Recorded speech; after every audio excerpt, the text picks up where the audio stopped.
Ditambah saya, inilah kami tim yang ke Konkev secara tiba-tiba. Di sebelah paling kiri itu ada Adum. Adum ini temannya adekku, Dika adalah ponakan, Jaja adek kandung, dan itu pas suami. Ini kunjungan pertama kalinya sih dia ikut ke Konkev, dan Rizky itu adalah adik iparku. Jadi bisa dibilang ini semacam tur keluarga kecil sih. Kita ngajakin yang sempat-sempatnya aja sih. Nah ternyata pelabuhan itu sih udah lama banget ya nggak masuk pelabuhan, dan ternyata se-crowded ini, seramai ini, apalagi pas kami kesana itu lagi musim liburan. Jadi nggak heran sih emang sepadat ini. Untuk tiket masuknya sendiri untuk dewasa kalau nggak salah itu sekitar 30.000, dan karena kami bawa mobil Terios itu ada biaya penyeberangan untuk mobil kalau nggak salah di angka 670-an ribu lah. Gara-gara ini kita tunggu jam 11 Pak, bangun pagi. Ya Pak, kita ikut nih bocah. Memang di sana tuh kalau mau mancing besar-besar ikannya. Bisa kita panggil Om tadi itu petugas harusnya Pak. Itu biasa salah pakai sendal ah. Bisa kita punya sendal, palas kok. Kita mau ke Konkev insyaallah. Kesana lagi setelah 15 tahun.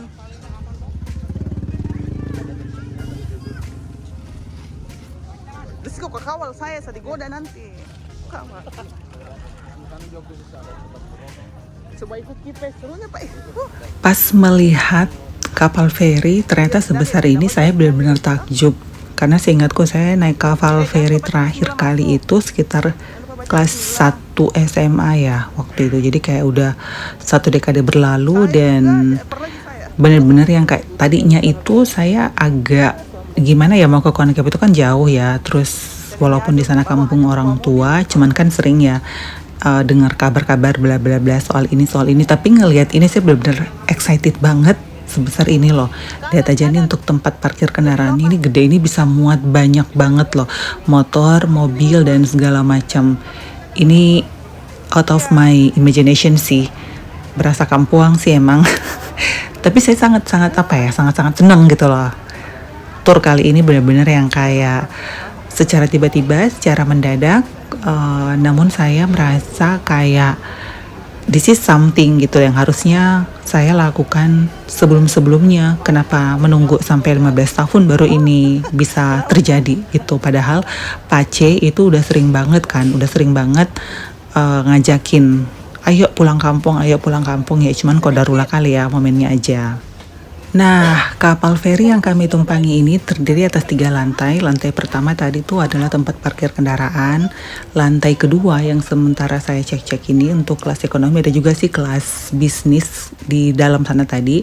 Kami dapatnya kelas ekonomi sih, kan emang tiba-tiba banget. Kayaknya baju kamu masih mau kok. Bismillahirrahmanirrahim.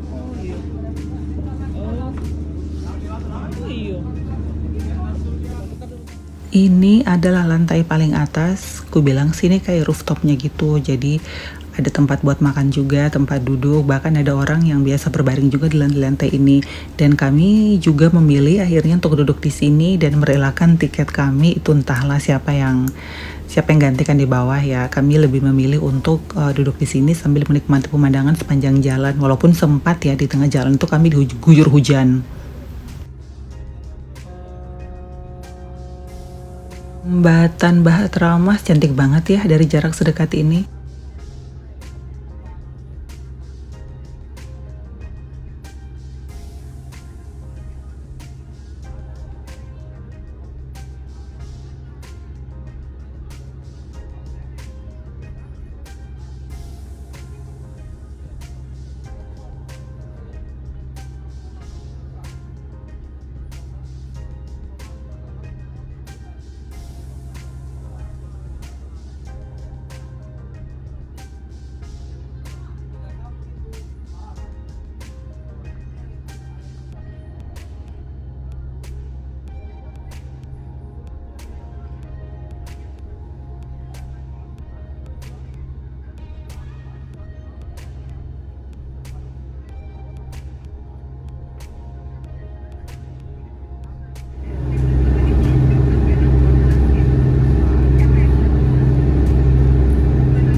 Padahal mereka ini baru ketemu loh dengan orang Syah Bandar ini yang sebelah kiri, sebelah paling kiri. Tapi udah akrab aja. Cowok ya, cepet banget mereka akrab. Jalan-jalan kali ini kami didampingi oleh Jaja yang di awal tadi aku bilang dia adalah adik kandungku, karena dibanding saya dia tuh udah keseringan banget bolak-balik konkev. Makanya aku paksa ikut supaya dia bisa nunjukin jalan dan mengarahkan kita mau kemana-kemana ini nantinya.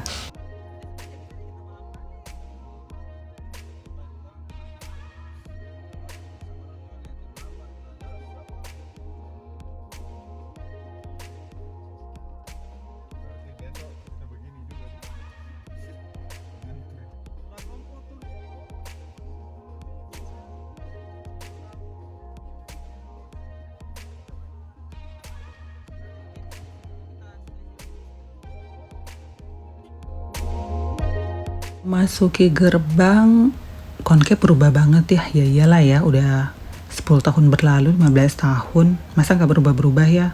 Konkev juga udah menjadi kabupaten sendiri sih. Udah lama banget, udah berapa tahun ya. Aku nggak note sih, tapi ya pas ngeliat perkembangannya ini mah benar-benar luar biasa. Dibanding terakhir kali aku datang ke sini itu cuman kayak jalan-jalan yang bisa dilalui satu mobil doang, bahkan untuk di beberapa area. Karena di daerah-area sini ini tuh, di area-area sini itu malah masih gunung. Sekarang udah di-cutting dan menjadi jalan selurus ini, jalan raya seindah ini, sebagus ini, sedahsyat ini. Saya amazed banget sih. Nah, di sini konkev kekurangannya adalah masalah jaringan. Jadi pada saat kami ke sana, di pertengahan jalan itu jaringan udah hilang. Di kampung Pace juga, tepatnya di desa Wawarope, jaringan benar-benar nggak ada sama sekali.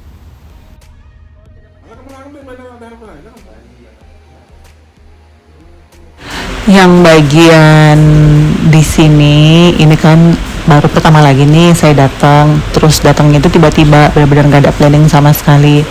Jadi bagian ini emang agak panjang sih pas ngobrol dengan bokap, dengan Pace kalau orang Kendari bilang. Nah makanya saya nggak mau potong klipnya biar jadi kenang-kenangan aja sih. Jadi bisa ada yang dilihat. Pace kaget sih pas lihat kita tiba, dia bahkan mungkin ada gangguan mata ya, nggak menandai, nggak tahu ternyata yang datang itu kami, dan dia sangat excited sampai memanggil beberapa keluarga dekat yang bisa datang pada malam itu, karena kita tiba udah jam berapa ya, jam 7 malam ya kalau nggak salah. Jadi benar-benar yang nggak ada planning, nggak ada rencana, terus tiba-tiba muncul depan rumahnya. Disambut lah gitu. Maklum lah ya kalau kita ke kampung biasanya kalau di daerah-daerah tertentu kayak di konkev ini, kalau kita datang orang itu benar-benar yang nyambut kita seantusias itu sih kalau ada keluarga yang datang. Apalagi kayak saya yang udah lama banget baru injak kampung ini lagi. Di Palak, Di Begal. Jam 12 ini. Tanya kenapa bisa kau di Begal dikatakan tidak. Jam 12 itu udah mau jam 1 ada itu laki-laki dengan anak kecil. Sementara masuk di lorong. Kita bahas ini Risman ini. Ini keluar mobil, kusa dipalang nih. Sama diparangin nih, jadi saya pura-pura juga itu buka pintu kalau mau baku tikam sini nih. Nomor dia mundur ini orang, ini ceritanya dia. Dia lari nih di apa itu di kopi KPC itu. Karena di situ mobilnya sudah hancur nih. Di situ dia lihat temannya Risman. Dia Risman bilang, ada yang mana di sini di yang mobilnya yang peminum.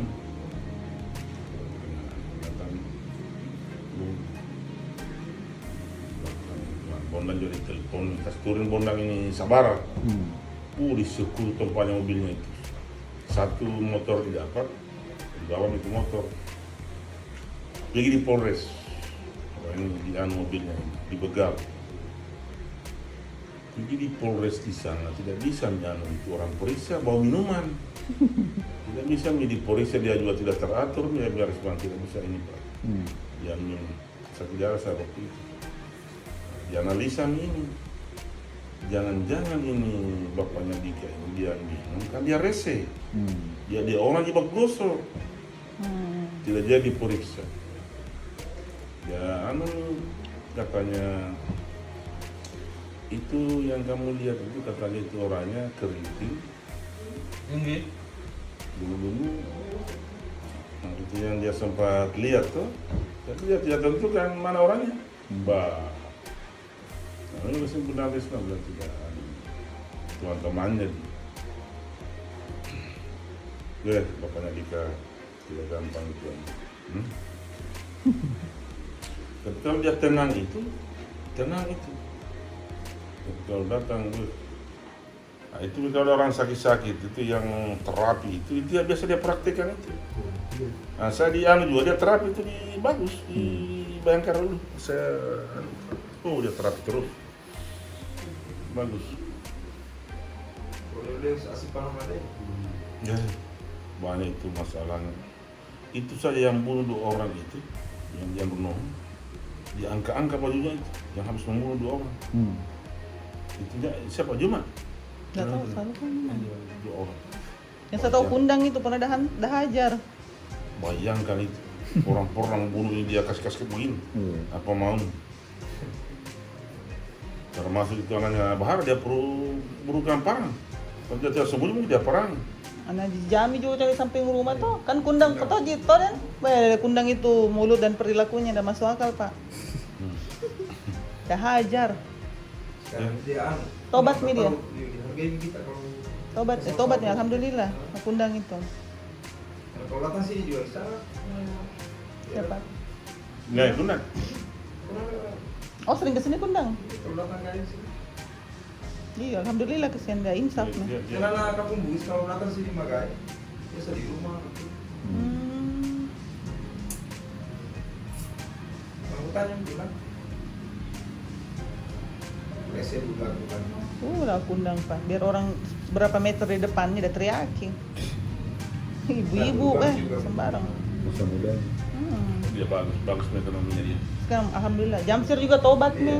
Alhamdulillah. Nah, Jamsir baik dan dulu dia keterusan orang terobres. Nakal tapi tidak seperti Kundang, tapi alhamdulillah sudah itu yang samping rumah itu sering ke masjid. Itu saya kasih tahu kamu lagi. Pokoknya itu modal kasih baik semua. Jalanan. Hei, sini kau. Minta kunci. Dan dulu belum selesai kebun. Oh, baru-baru kita urus itu juga Ji. Dari saya masuk programnya Jokowi ya. Kalau begitu berapa hari sekarang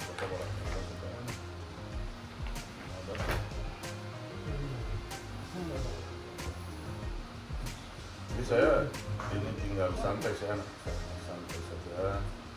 menikmati hidup. Tidak ada yang Iya dari dulu. Terima kasih senang diri. Tidak senang sekarang. Dari dulu tas Nah, senang. sudah senang saya sekarang. Tidak ada beban. Cuma saya tanya apalagi kau mau makan tenggorokan. Tidak ada beban bisa sekarang. Kamu orang sudah alhamdulillah. Ini saya punya malaikat dari guru datang dari sini. Nah, apa juga. Kenapa dong? Kau mau juga sertifikat kan dong? Di sini ahli waris. Tidak ada yang Nah, esok harinya karena kita cuman sehari, nggak sampai sehari, cuman semalam doang sih di Concap ini. Jadi kita tiba semalam, paginya Pace itu antar kami pergi istilah siara kubur kalau orang Kendari, bahasa di Kendari. Ini kuburan kakek ayahnya Pace. Nah, ini juga kali pertama saya datang setelah beliau meninggal beberapa puluh tahun lalu. Saya lupa apa saya masih SMP atau SD ya beliau meninggal. Beliau itu luar biasa sih, salah satu tokoh masyarakat yang disegani juga sih di kampung itu. Ada rasa haru dan rasa sedih banget baru bisa datang gitu ke sini.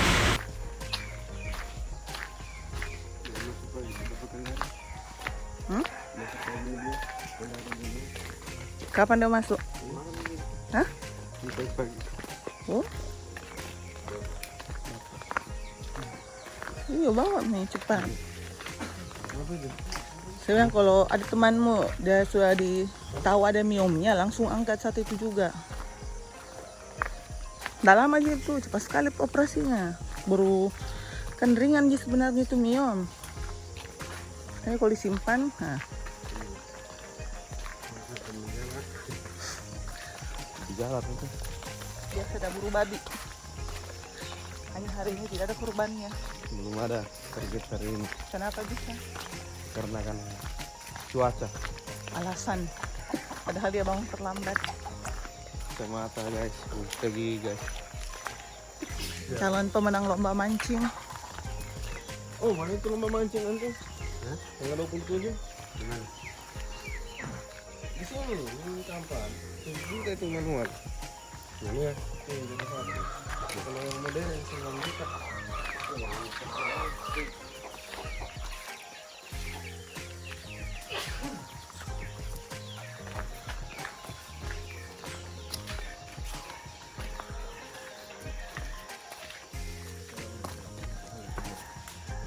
Assalamualaikum, assalamualaikum. Assalamualaikum.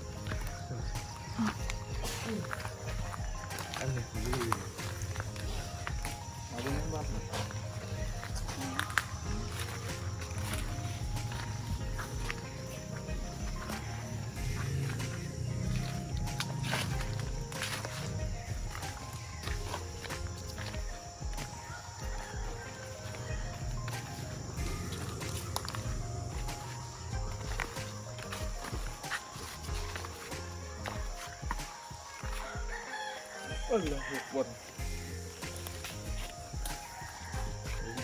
Jangan ya.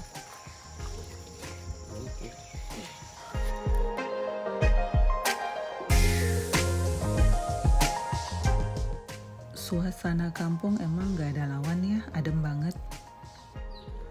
Ini sekitar jam 8 pagi, jadi setelah dari kubur kakek tadi kami memutuskan untuk silaturahmi ke rumah-rumah keluarga yang dekat-dekat aja sih, yang dekat-dekat dengan rumah Pace. Karena kan siangnya kita mau balik lagi nih ke Kendari, jadi kayak cuman semalam doang di sini. Ini kita jalan-jalan, saya benar-benar menikmati setiap langkah. Aduh, itu rasanya gimana ya setelah belasan tahun gak pernah kesini, terus kesini lagi dan dengan suasana yang sama, itu rasanya kayak wow, Masya Allah ya. Kampung itu, saya sih berharap Indonesia ini nggak semuanya dijadiin kota besar ya. Jadi memang ada wilayah-wilayah tertentu yang ya udah tetap aja kampung seperti biasa. Bukan dalam arti kampung ini ya, cuman suasananya itu, suasana yang seperti ini tuh hanya ada di kampung gitu loh, nggak ada di kota. Walaupun rumahnya mungkin kelihatan sederhana, nggak ada sinyal, tapi di sini tuh benar-benar bikin hati kita tenang gitu loh. Nggak tahu ya kenapa, tapi ya rasanya enak aja gitu. Ini rumah Pace ya, ini rumah Pace. Sepanjang itu rumah beliau.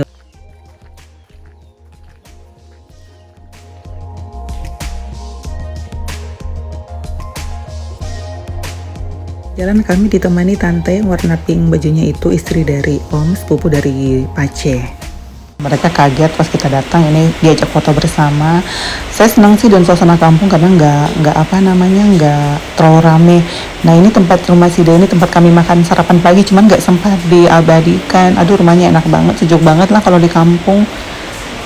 Ini kami ke pantai, jadi Concave itu kan wilayahnya dikelilingi oleh laut. Nah ini kami diajak nih, jadi dekat banget jaraknya antara laut dengan rumah-rumah warga. Ini juga masih keluarga sih, jadi ya jalan-jalan ke pantai. Saya ingat lah.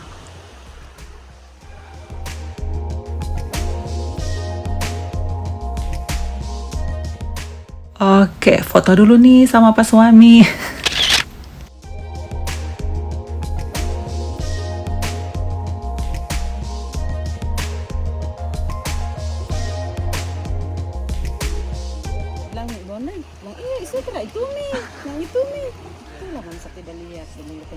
Iya kesian. Nama betul. Bisa bilang kalau jalan-jalan di Kendari, nah di sana tapi biasa lagi tidak di rumah. Hari Jakarta juga. Udah sakit dia itu. Tadi pagi saya mau bangun, saya bilang sama pagi-pagi sekali, sompi saya di laut. Apa daya kita bangun jam berapa? Sama si tidur, dia bilang bangun nih, rumah datang jadi rumah itu. Saya bilang tadi ini saya bilang yang sana mimpinya itu.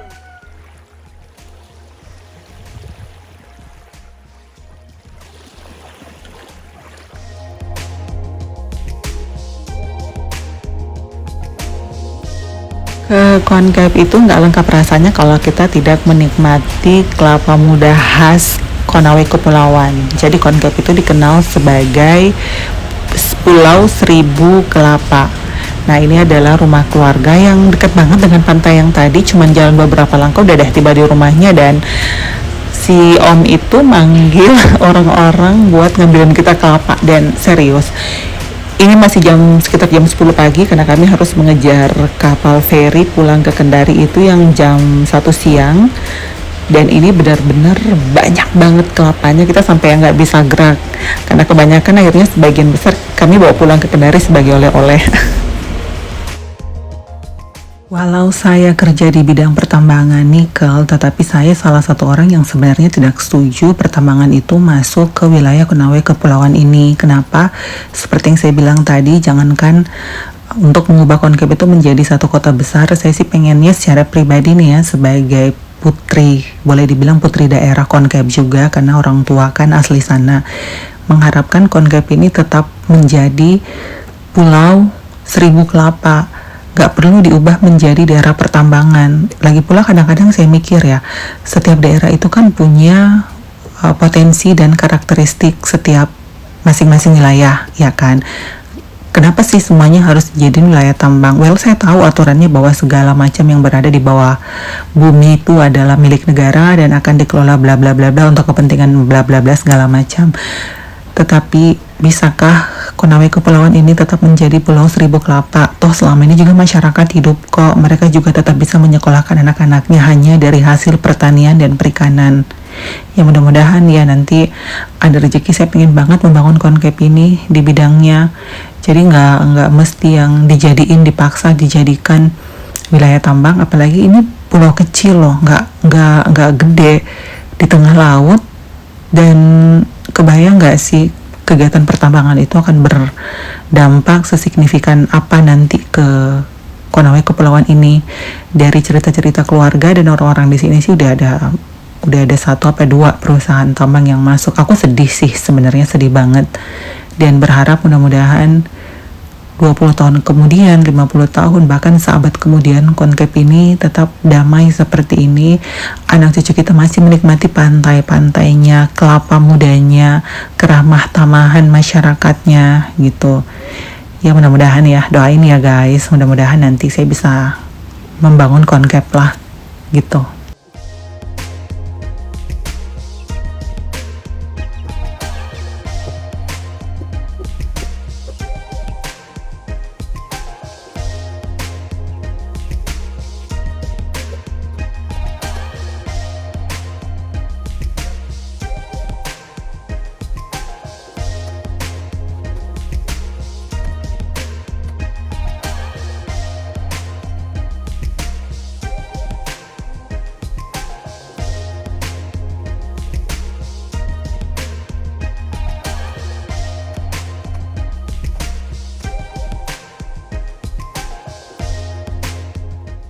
Ini juga videonya sengaja nggak saya percepat atau nggak terlalu saya potong-potong ya, buat kenang-kenangan aja sih, supaya nanti bisa dilihat kembali. Seperti inilah kelakuan kami saat menikmati kelapa muda di Konawe Kepulauan.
kita pulang. Masih deg-degan, mudah-mudahan mobil bisa naik. Amin. Seru sekali. Seru sekali.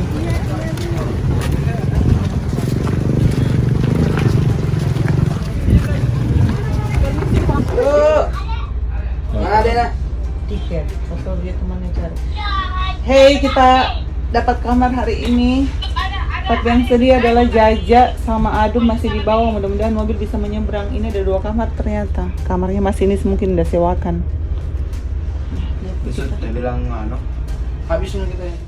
Saya tadinya sebenarnya sedang istirahat di kamar, cuman kepikiran karena kan pas kita pulang itu emang lagi masa-masa liburan ya.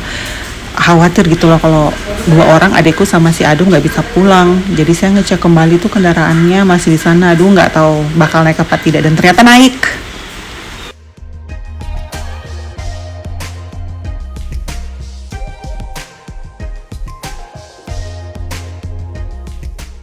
Insya Allah nanti kami datang lagi dengan tim yang lebih rame. Dah.